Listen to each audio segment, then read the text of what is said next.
Hi, my name is David Whaley, and I'm the creator of The First Tree. I also voice a character named Joseph. So I just wanted to introduce you to this commentary mode, tell you that you can find interesting things about how I made this game by touching the speech bubbles you see in the world. So I hope you enjoy it.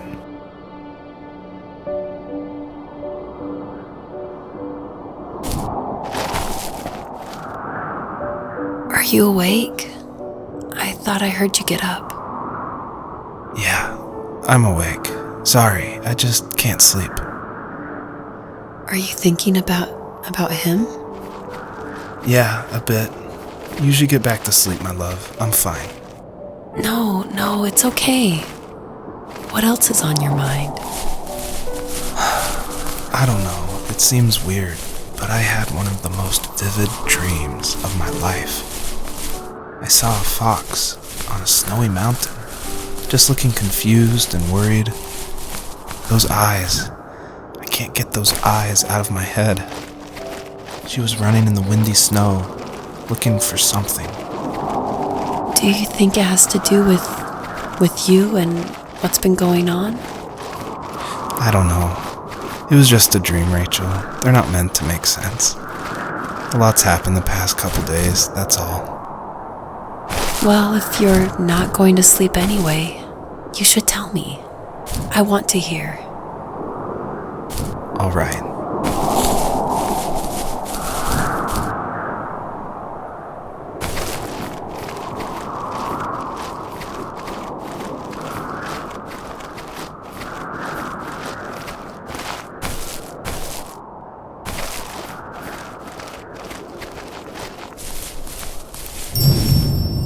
I'll try not to spoil too much since a lot of this game ties into the very last act, which is the epilogue, I call it.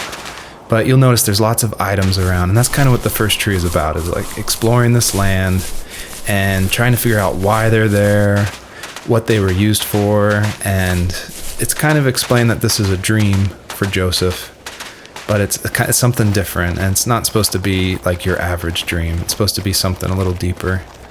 So pay attention to all the items that are around and try to figure out how they tie into the story.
So it's usually at this point where people say something like, this is not the kind of game I was expecting. And that happened a lot at PAX West when I showed it. We'd have little kids play it, but then they see a dead fox cub, or a kit is technically the word, but cub sounds, I don't know, it sounds better. Like Wes Anderson uses it in Fantastic Mr. Fox, so I thought cub would be alright. But anyway, having this game, I wanted it to be more serious. This game's based on dealing with the death of my father, which was the hardest thing that's ever happened to me and my family. But I don't want to talk about it here, and I didn't want to talk about it with anybody really to this day still. It's very personal. And that's why I made this game. That's exactly the reason. Because I wanted to get those feelings out and like communicate with people without like talking about it. And so that's what The First Tree is. It's me dealing with my feelings, and it was a personal project, and it was just me, and it actually, like, I'm really glad I made it, but it wasn't easy to make, I guess is what I'm saying. So, not far from her home, She followed that path to something unexpected.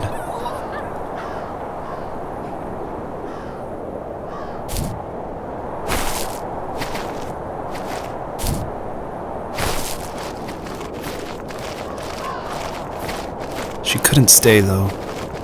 She had to find her other 2 children. So she took that path. She followed it towards something ancient. Something with answers.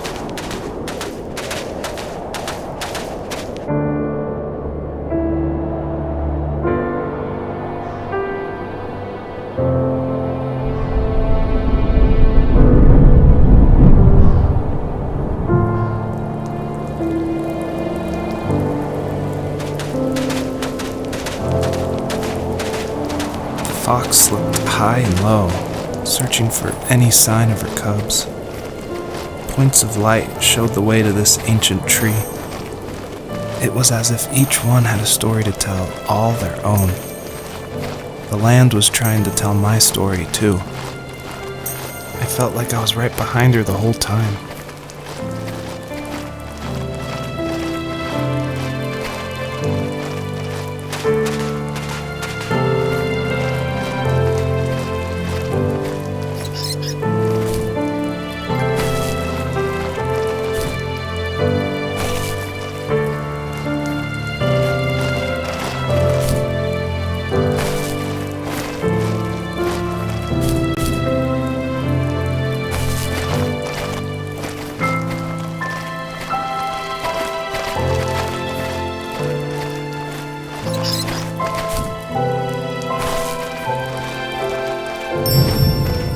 The bunnies were added because my wife, Elise, who also voices Rachel in the game, who's also helped a ton to make the game, as we were playing, she just said the world felt kind of empty and not alive enough.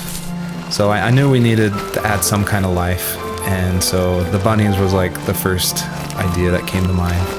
And like most of the game, I used like publicly available assets to speed up production because I was working full-time along with making this game, and we just had our first baby, a little girl named Evelyn. So I was messing with this asset called HerdSim, and at one point, like the generation script that creates variations of the sizes of the bunny.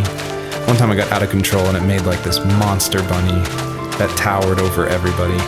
And I shared that GIF on Imager and Reddit, and that was a huge hit. It helped definitely gain an audience for this game. But it's hard because this game is like so serious. It's about life and death, not giant bunnies. But I knew I needed something, like a shout out to that, because it was pretty fun. So if you're able to catch all the bunnies on this map, I think there's around 13, then you'll get a special surprise. So good luck.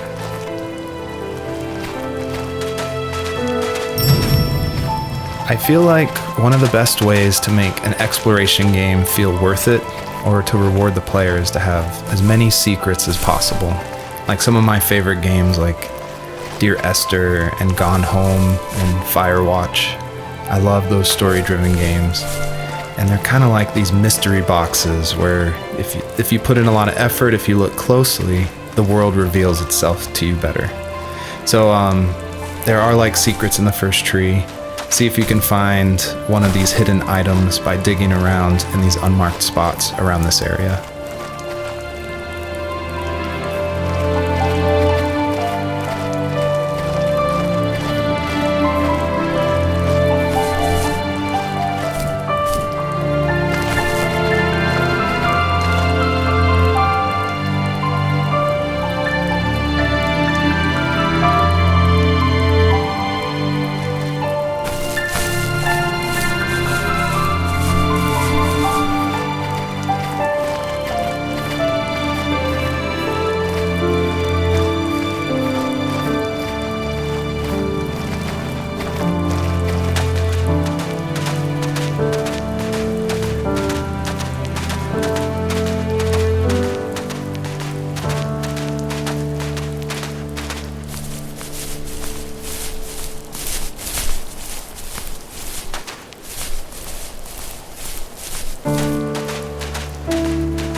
As a kid, did you ever do show and tell in your class? Yeah, I think I only did it once, when I was in the 4th grade. You know how my life was around then. I wanted to show my class what helped pass the time and distracted me, so I brought a dozen paper cranes I had made. I think I told everyone how badly I wanted to be a bird and fly, embarrassingly enough. Don't be embarrassed. Every kid wants to fly. For me, it was another toy from my dad, a wooden boat. I remember guarding it so carefully in my hands as I walked into class. When I sat down, a group of boys immediately made fun of it. They asked which trash can I found it in, or why an ugly log was my favorite toy. When I got up, I didn't even want to tell them my dad had carved it. I said it was a joke gift my friends had given me. Kids can be so cruel. Some of them are. I shouldn't have let them get to me, but it did. It's amazing we bounced back at all.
Do you remember what my dad did for a living? Wasn't he like a lumberjack? That's one way of putting it. If wood was a canvas, then a carving knife was his paintbrush. Even after working a 50-hour week, even after his hands were more splinters than skin, he would bring home the nicest piece of Alaskan weeping cedar and make me toys. That wooden train was the first toy I can remember, and I loved it. I just knew from a young age I was going to be a lumberjack, like my father.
Usually those kids would leave me alone, but somehow they could tell I was different.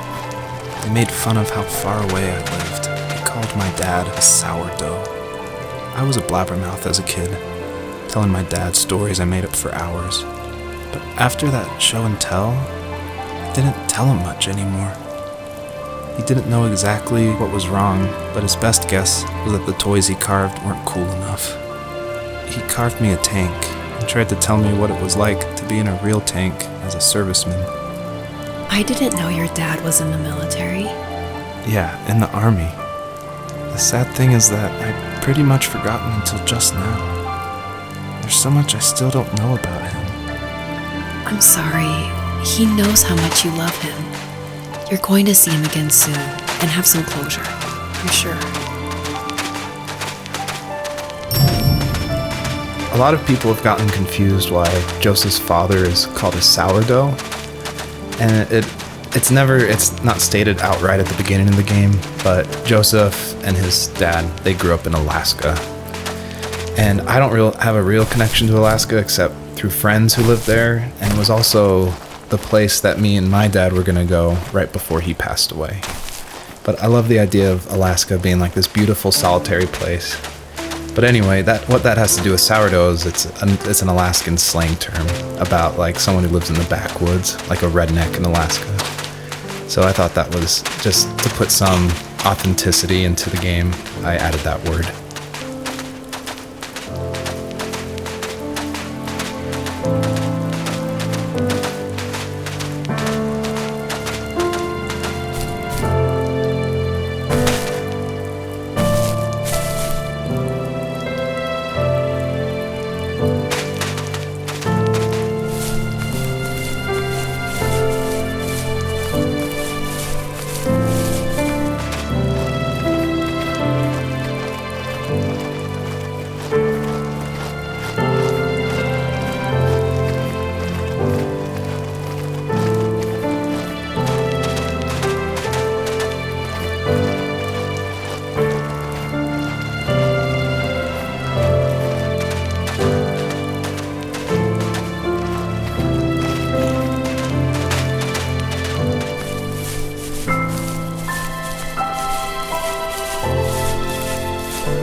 I feel like one of the main reasons people play small indie games is because they are so personal and intimate. So I tried to put myself into this game as much as possible. So almost all the vignettes or little stories you hear in this game, they come from my childhood, where I grew up in the middle of nowhere in Central Virginia in the United States. So yeah, that's probably why I love games like this so much, where you explore this open, wide environment and just find interesting things, because that's exactly what I did as a kid.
The older I got, the more I withdrew.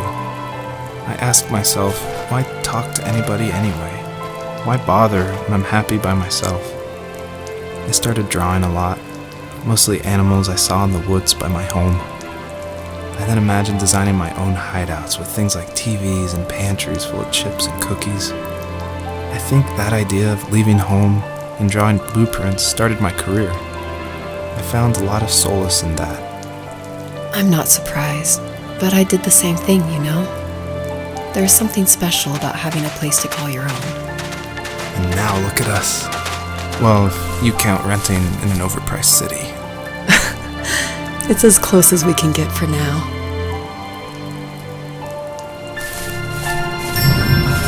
I thought it was important to say that, yes, I actually did draw this with crayons. And it was just funny to me one day that I was like, I'm working on my game, and I pulled out my little 1-year-old's like crayon set to draw this item for this game.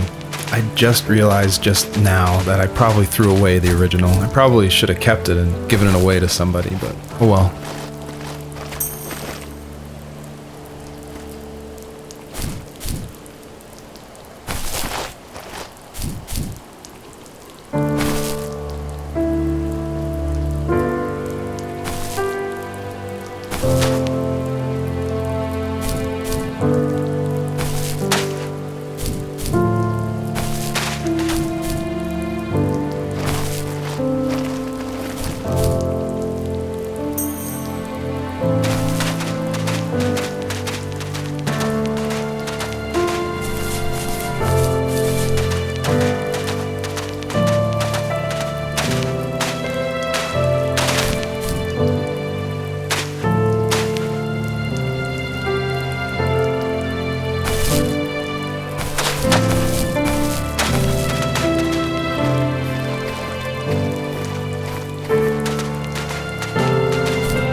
My teenage years were full of sketching, angst, and trouble.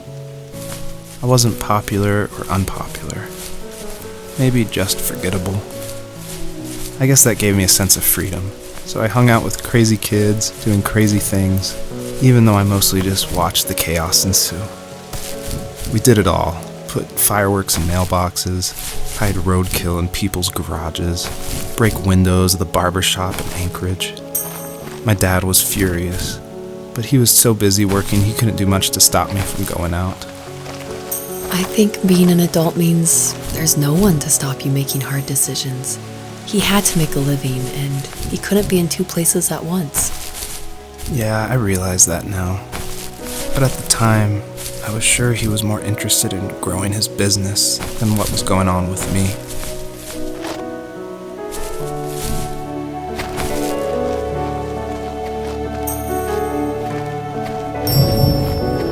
This is the level that I showed at PAX West, which was a crazy dream come true that this hobby project was being shown next to all these amazing indie games. So I decided to show this level because it's smaller, there's like some jumping puzzles, and I thought it was a good entry into the game. But the one thing I can't seem to forget is right before we opened to the public, there was an indie dev superstar. Like, you've definitely heard of his games. And I was like terrified. He wanted to try it out. So I said, of course, like, please give me your feedback. And he was super nice, super talented, of course. But this embarrassing bug happened, which I'd never seen before in my life, where when he dug the item up, he jumped right after, and it created the dust cloud to permanently be on the rest of the level. It wouldn't turn off. So it looked like this fart cloud following the fox as it just kept running with this beautiful music and serious voiceover. And it was horrible. I think about that every time I look at this level. But, you know, I was able to fix it, so I'm glad someone could at least find that bug. I always wanted this game to be very meditative and relaxing, but I know there's a balance between keeping the player's interest. So I added this butterfly jumping mechanic just to like spice things up.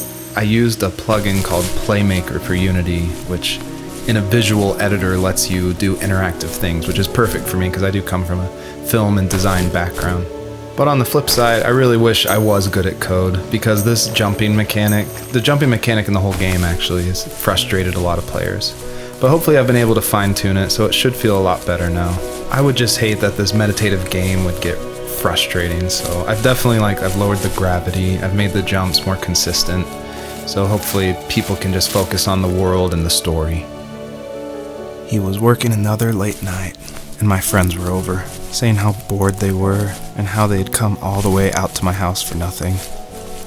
One of them mentioned how that old, ugly beyond belief truck was still in the garage, and how we should take it for a spin. I was only 15, so I kind of fought it for a while.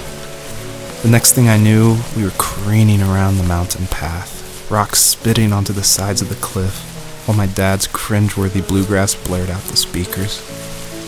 I drove while my friends were in the back of that yellow and purple truck, throwing beer bottles and trash at anything remotely interesting. Felt like I was soaring in the air with borrowed wings. But all good things have endings. A cop outside of Eagle River pulled us over after he saw us in a bottle rocket into someone's yard, and feeling smaller than ever.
After he drove me home from the police station, I blew up at him, saying how I never wanted to be like him, how I was gonna be someone and leave that hick icebox for good. He just looked forward at the road with tired eyes. I took out that bluegrass tape from the cassette deck and chucked it out the window. In my sage teenage wisdom, I thought I proved the ultimate point, but my dad had a different idea. He slammed the brakes, slowly bowed his head while gripping the steering wheel, and finally looked at me. All he said, like it was a polite request, was, "Make this right." I sat there in silence, fuming, but I eventually got out and combed every square inch of the woods, muttering profanity after profanity. I found it 30 minutes later, near a small waterfall off the road.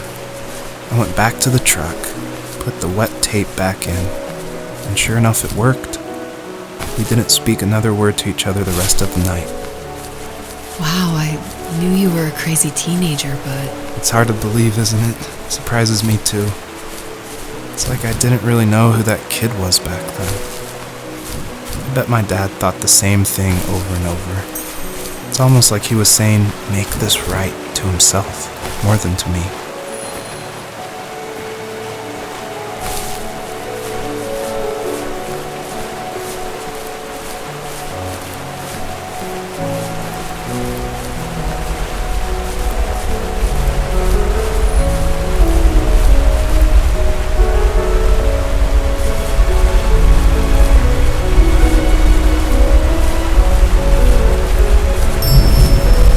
You may have noticed there's a little pond here, and believe it or not, I tried everything I could to get swimming working in this game, and I just could not do it, unfortunately.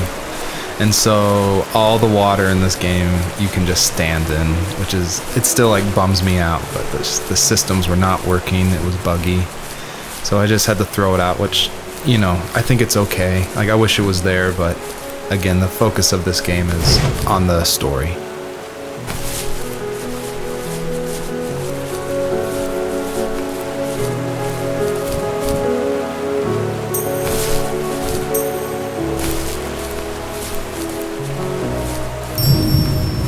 My biggest hope for the players that are playing is that they realize how similar these two parallel stories are, of this fox looking for her missing cubs, and also of this son reconnecting with his father. And so I try to add little touches in the voiceover and in the environment to help draw those parallels, even if they seem totally dissimilar. A big example is the truck, for instance, that Joseph grew up with. It's purple and yellow like the butterflies for this fox. So I tried to add as many touches like that throughout the story as possible.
My friends would laugh about that night and talk about how crazy it was, and I laughed along, pretending it didn't bother me.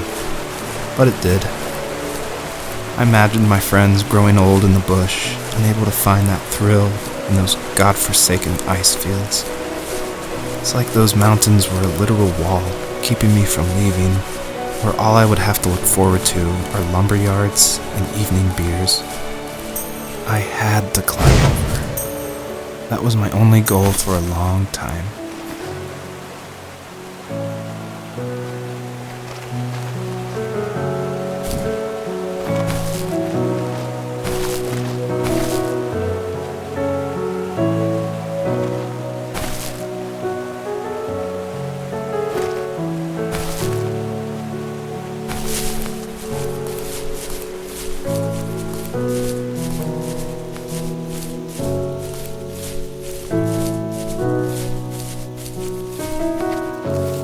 If there was some way I could take my love of drawing and turn it into a way of escape, nothing would make me happier.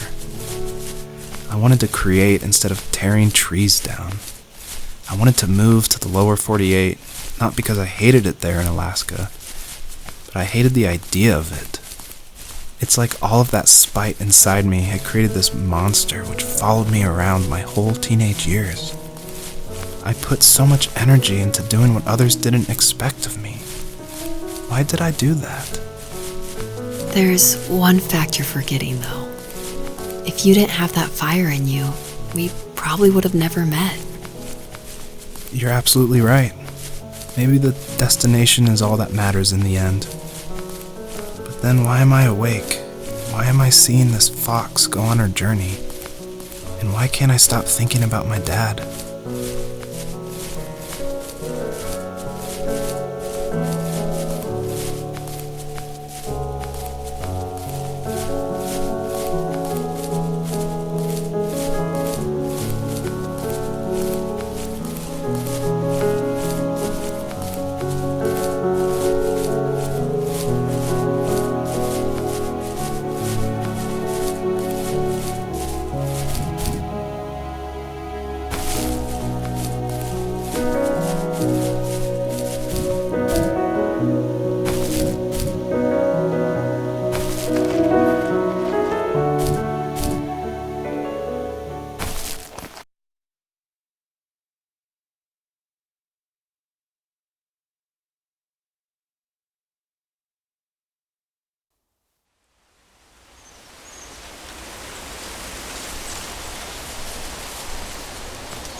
property, there were old abandoned pieces of a shed and car long left unused. I used to ask him all the time who those people were that left all this junk, and I'm sure he got so tired of hearing it that he made up some elaborate stories how a brown bear ate them and haunted the woods afterwards. What's funny is I think it made those people seem more real. Growing up thinking they were still hanging out like they couldn't say goodbye. I used to tell my friends how I could swear I saw spirits move near the water, and that always freaked them out. I guess it didn't bother me, because the way I saw it, they were normal people with old cars and sheds, just trying to figure out how to survive and be happy in the middle of nowhere. It was a cool thought that they didn't want to leave, but I was a weird kid. Well, you had good company since those ghosts like living in a place where they were brutally devoured.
I did want to do something a little different with this level. I wanted it to be more open world feel, and that there was something blocking your progress, so it did encourage people to look closely and see how to unlock this blocked way. And I do like just walking around this level and listening to the beautiful music by Josh Kramer. His work really sets the mood for the whole game.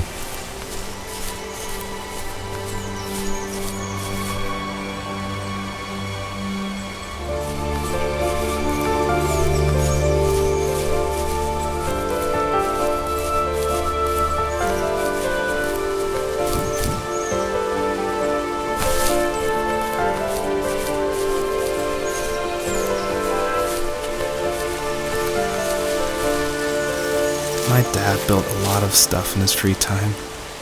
If he wasn't watching fly fishing or reading Tom Clancy novels, he was carving something. He made tons of birdhouses.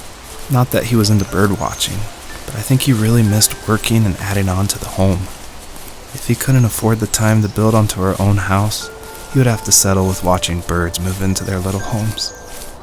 We kept an old mattress in the bed of that ugly yellow truck, so we would drive it deep into the woods and then watch the birds fly into their houses while the sun set. Usually it was accompanied by venison jerky or a cold Coke, but not a lot of talking, which is how we both liked it.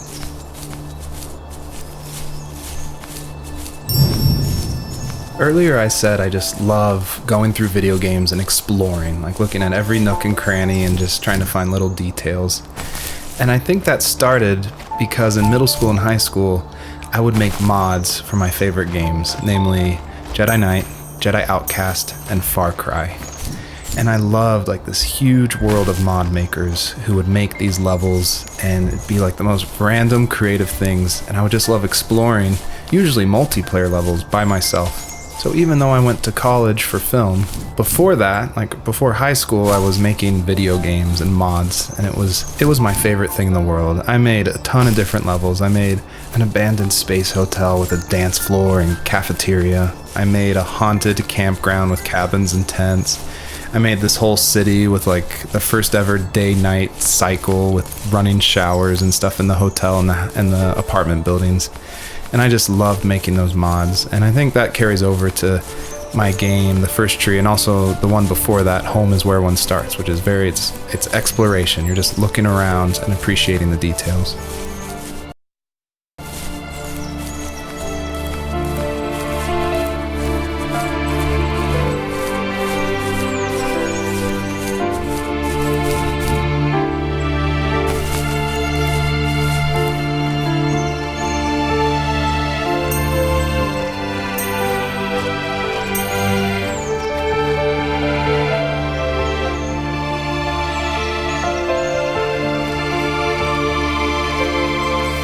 We were happiest underneath the evergreens.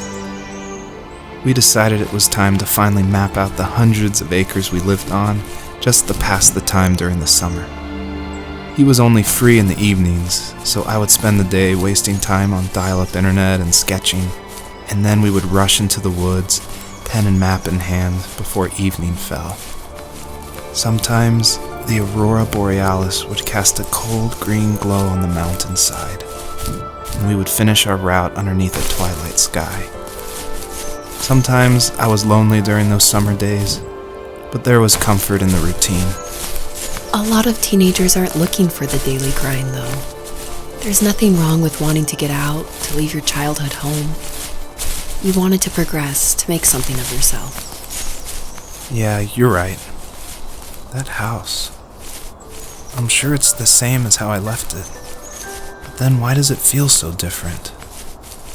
I doubt you're the only adult to have looked back and asked that question.